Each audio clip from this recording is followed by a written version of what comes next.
Hey everybody, my name is Marcus, and in this video I will show you a simple way how you can change currency in Webnode. So let's start. The first thing you want to do is be in simple Webnode and just go to right top corner to your settings menu and then click online store, and here you're gonna see shipping methods and you want to click setup.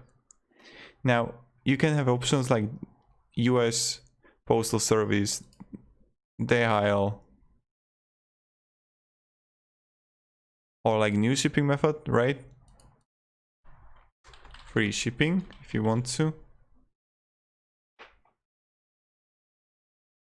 and just click save here.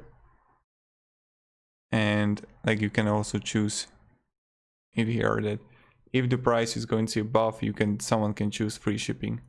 And this is how you can do it. So thank you very much everybody for watching. If you have any questions, ask me down below in the comments. I'll be happy to help you.